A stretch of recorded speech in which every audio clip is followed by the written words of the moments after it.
Hi everybody, welcome back to the channel. My name's Mike and this is Build and Tinker, and we're continuing our 1966 Batmobile build with the completion of the interior. So we did the main pod in the last video, got the seats in, we got the carpets and the bat mats and everything installed, and it's looking really great. In these next few issues, which are issues 75 to 80, we're going to add the rear kind of parcel shelf, as it were, behind the driver and passenger seats. Finally, we're going to build the dashboard, which I've really been looking forward to. So let's get building.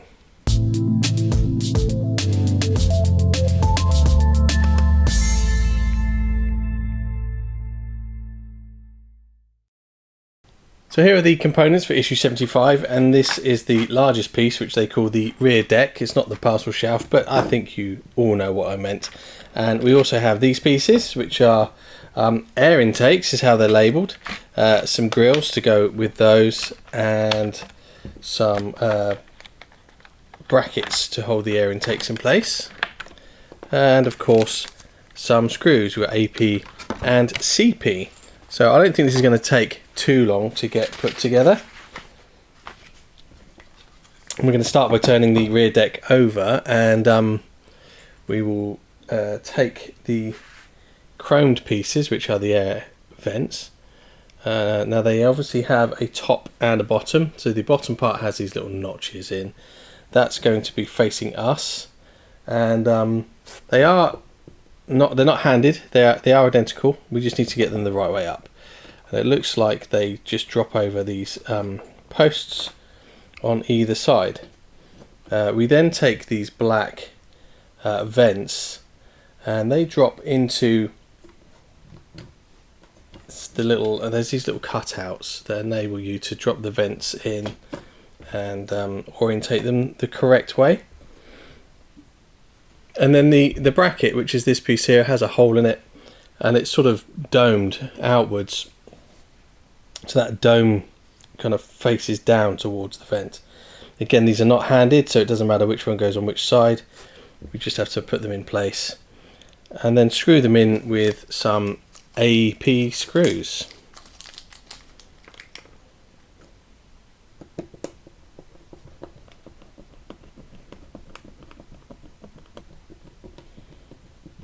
And with our vents installed, and this is how they look from the top, this whole deck now needs to be attached to the rear bulkhead. So we take our interior, which we finished in the last video, and this is literally going to sit over in this area here, and CP screws hold it in place. So we'll get our screws ready first, and with the interior held upside down, we need to be careful not to knock any bits off. We simply offer this up. There are two studs, screw posts should we say, and they line up with the two holes on the brackets that stick out of the rear of the bulkhead. It's a little bit fiddly to hold it all together.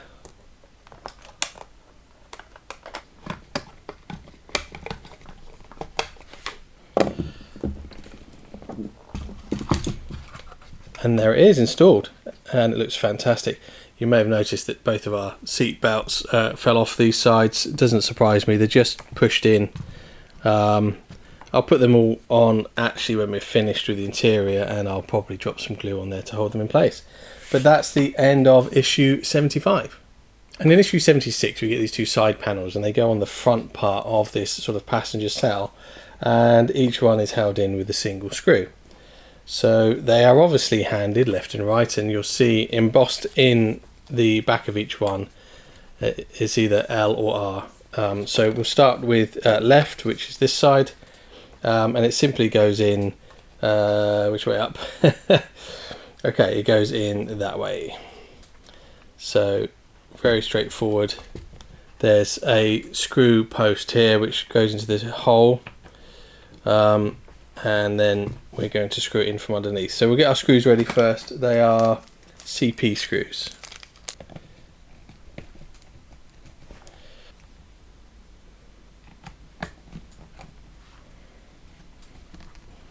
Okay, there we have both of these side panels in place. So that's the end of issue 76. In issue 77 we actually make a start on the dashboard, and it's reasonably straightforward. We have this main dashboard assembly piece here, that's where the steering wheel will go, and then we have the top half of the steering column shroud, and then some buttons. So we start by installing these buttons into this dashboard. They call it the dashboard upper. It's the piece that goes over the top of the steering column. These are identical and they are a push fit. They're shaped obviously to fit inside the recesses in the housing, and I've just dropped one. So we'll start with the second one, and they are literally just a push fit, but you just got to be careful not to. There we go, there's the first one in nice and easy. So I'll just go and retrieve the second one and put it in.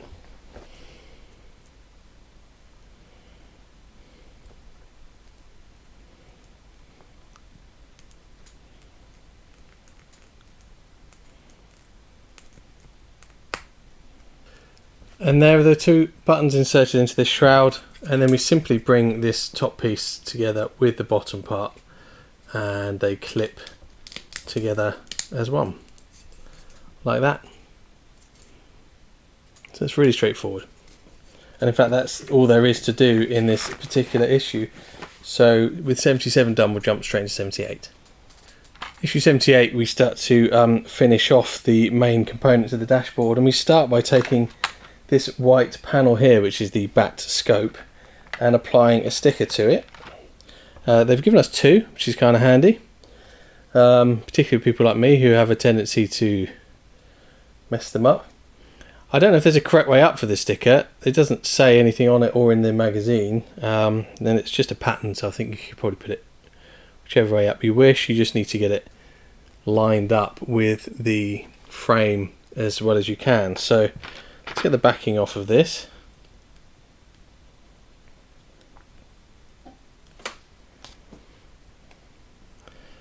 And we'll see if we can get this lined up nicely.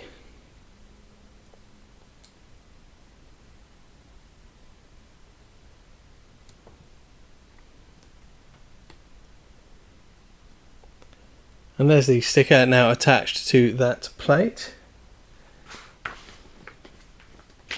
And we now attach the plate to the this assembly. It's the only other white piece, and literally there's some studs on the back, and that just push fits into place.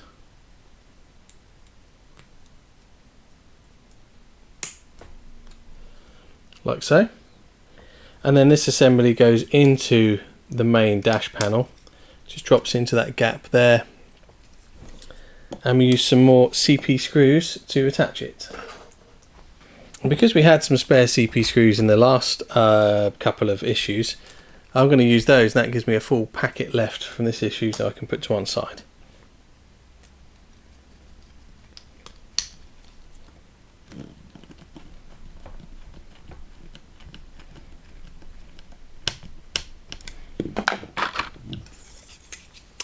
And there's that attached, the bat scope, which obviously in the TV series that was a screen, I believe. It's just a sticker on here, which is, you know, I think we can do better than that. Obviously we're putting the bat circuit in, so, and Mike Lane's already announced the bat dash, which will include a screen. So this is going to be removed at some point in the future, but again I'll always assemble it stock so you can see how it goes together. And the last piece is these chromed covers that cover the unused parts of the dash. Now they just slot over and push in to the dash. There's these little posts that that hold them in place. For the smaller ones, it does look like they can go either way up. Yeah, and they just push into place. They take a bit of squeezing, and they made some horrible crunchy noises, but they are in. It does look, it's hard to tell if the hole is slightly off center or not, but yeah, that one's gone in easier.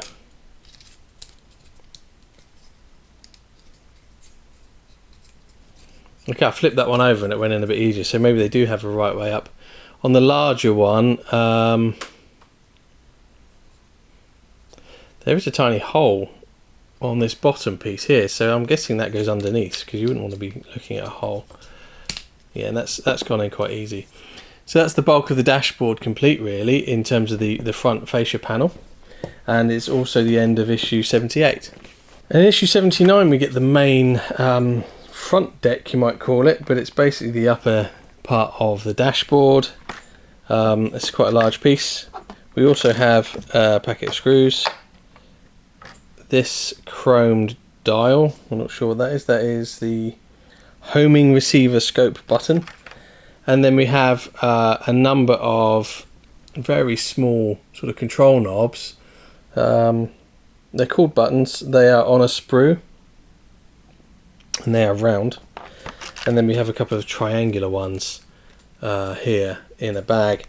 Now the Batmobile was based on the Lincoln Futura, which was a one-off prototype by Lincoln, and on the original car these were not buttons, they were actually, to my knowledge, they were indicator lights to tell you whether, so the outer two were triangles and they were the turn signal, and then the others were the indicator of what gear you were in. So you had park, reverse, neutral and drive, I believe. And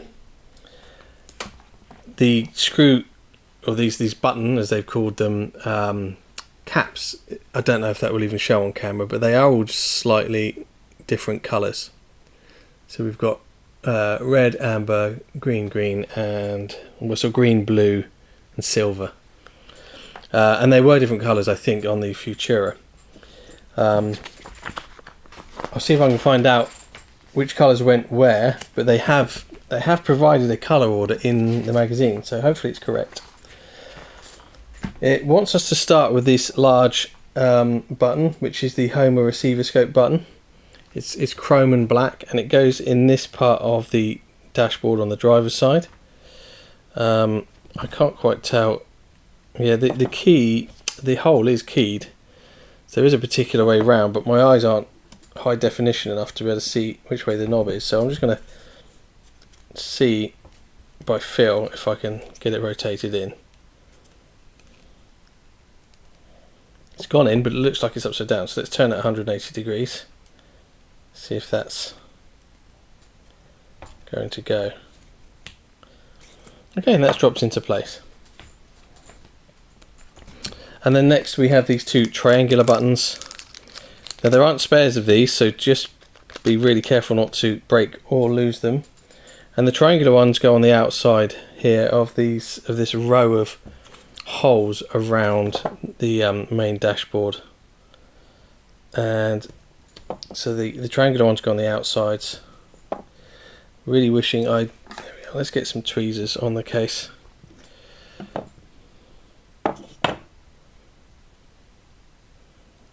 Problem is, holding a triangle and a tweezers isn't always that straightforward.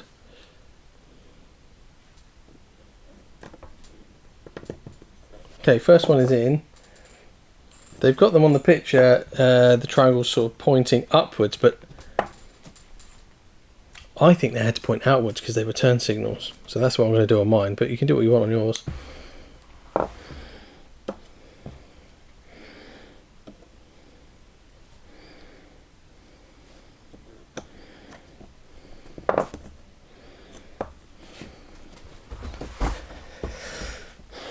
And there's the second one in. Now we have to do the remaining 5 buttons that go around here. The colour order, bizarrely, is not the order that they are on the sprue. So going from left to right should be red, blue, silver, green, orange. So let's get those installed. And they push in really easy. So that's all the buttons in place, and the silver one in the middle was the only one that gave me any grief. The others went in pretty easy. We now have to attach this upper to the main part of the dash that we just made earlier.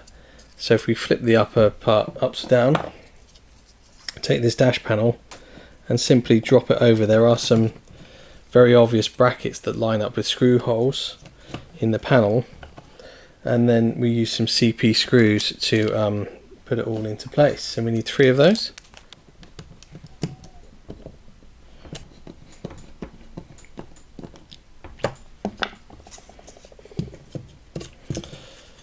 And there's that main part of the dash completed, and that's the end of this issue 79.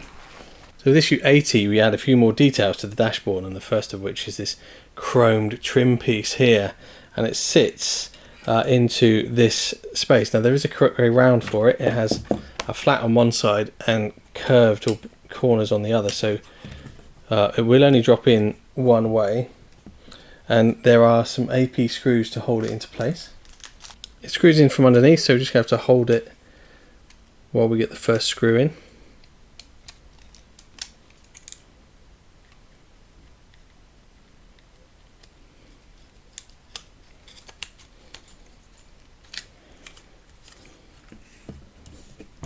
Okay, and that's in place now. And then there's the compass. So the compass consists of, well, let's get the right pieces. There's the lens, which is this clear plastic piece here. It's like a transparent dome. And then they also give us an actual sort of compass. I don't know if it's a sticker or no, okay, so it's a sort of plastic piece with a compass decal on it. And we need to put the compass into the lens. It doesn't say whether we need to orientate it in any particular way, but I guess we don't, because it's going to change depending on which way the Batmobile's facing, so there's no correct way. And with the compass in the dome and the dashboard upside down, we drop it into the hole. And on the picture there's a couple of little cutouts on the dome, and in the picture they show them fore and aft in a straight line, so we're going to mimic that. And then we take this chromed piece, which is the bracket that holds all of this down, and there will be an LED going in there, and that drops over these two mounting posts, and then we use some more AP screws to get that all together.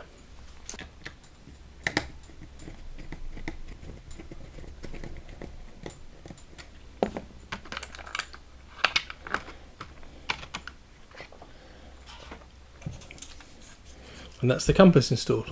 Looks pretty good. We also now have a set of indicator lights to assemble. So there's this silver block into which we're going to put 5 of these red, I mean they're not translucent, but they are lights, although obviously they don't light up. They're on a sprue. They give us 5, so there are no spares, so we better hope everything goes well. Now the holes are in a slight angle, so there is a correct way up for these buttons, but without a very small pair of tweezers it's very hard to see which way you've actually got them. So we're going to use some tweezers and try and get them started. This is fiddly. I'm going to be honest, this is really quite hard because I can't see what I'm doing, and trying to do it with the tweezers is also not easy. I've already managed to twing one across the room. I've seen where it's landed though. But yeah, this is quite hard, so I'm going to probably get these finished off camera. You don't want to see me struggling. It also doesn't help that they're sticking to my fingers. It's quite a hot day here today, and it's over 30 degrees C in this room, which for our American friends is 30 degrees C. And it's causing it's causing them to stick to me. So, let me get this done off camera and then I'll let you know when we're done. Okay, so that's all 5 of those buttons in place, or lights. That was really horrible. They're very hard to fit. They're incredibly fiddly, even with the tweezers. So that could have been designed so much better, but there we are. That whole assembly now goes onto the middle of the dashboard and just pushes into place using some holes, and that's made one of the buttons fall out, so we'll put that back in. Okay, with everything installed again, we now have to put on some labels. So they give us some stickers. We have it would appear 2 sets of identical stickers, so we have some spares. The first one is the bat beam firing button, and that goes on the left here. So it goes on this chrome piece, and it's for this left hand button, so we'll just get that one installed. And then we'll work our way down and do the rest. And with the stickers installed, we are now at the end of issue 80 and the end of this pack. So big chunk of interior done, and if I just place that roughly where it's going to live, which I think is about there, then you'll get a feel for how that interior is going to look, and it's going to look pretty smart. So there's another piece to go on here. The detector scope goes on there. Well, I don't know if there's a cover for this piece or not, but yeah, looking really good. So can't wait to get it finished. So I hope you enjoyed the video. Don't forget to click like and subscribe if you did, and I look forward to seeing you next time. Take care.